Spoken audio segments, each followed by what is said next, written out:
Well, for more on this story, I'm joined by Arsalan Iftikhar. He's a senior fellow at Georgetown University Bridge Initiative and an international human rights lawyer. Arsalan, a very warm welcome to the programme. Thanks for your time.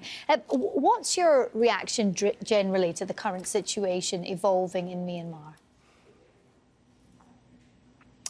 Well, Julie, I think that the current genocidal ethnic cleansing of the Rohingya Muslims in Myanmar right now has its roots in Islamophobia, which is being spewed by right-wing extremist Buddhist monks in Myanmar, which is being facilitated by the Tatmadaw, which is Myanmar's armed forces, and which is essentially rubber-stamped by Aung San Suu Kyi, the 1991 Nobel Peace Prize winner who observes blindly. And so when you have, the spiritual, the military, and the civilian leadership of a country that is supporting the ethnic cleansing of a minority within their country, I think that it is a stain on the global community today. It's not the first time that we've covered events in Rakhine State here in Al-Jazeera. We've been covering the story for many years. Why is it now that the story is garnering some sort of attention, do you think?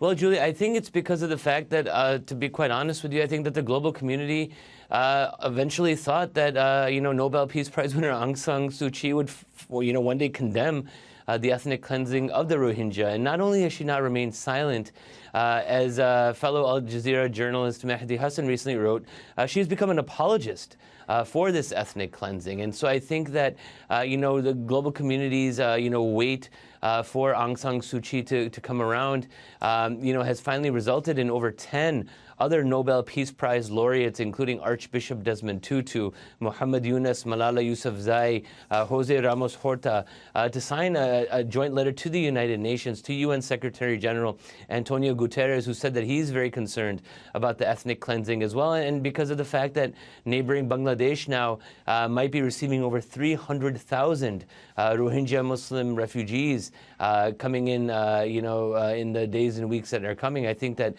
this is a really critical time to see if the global community is actually going to step in and do something in Myanmar.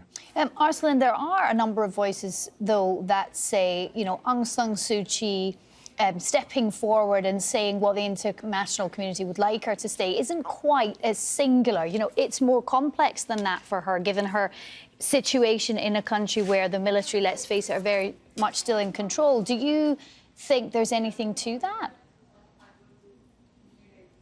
No, I think that that's a cop-out, Julie. Aung San Suu Kyi is the de facto leader of Myanmar. And again, as a Nobel Peace Prize laureate, she has the moral responsibility to speak out against ethnic cleansing by Buddhist nationalists of a Muslim minority. Let's also not forget that in June of this year, Aung San Suu Kyi's own government said that they were going to deny visas to UN observers to come in, to observe what's going on, the humanitarian crisis that's going on. So again, not only is she not just sitting silent, she has actually become complicit in this ethnic cleansing of the Muslims in Myanmar.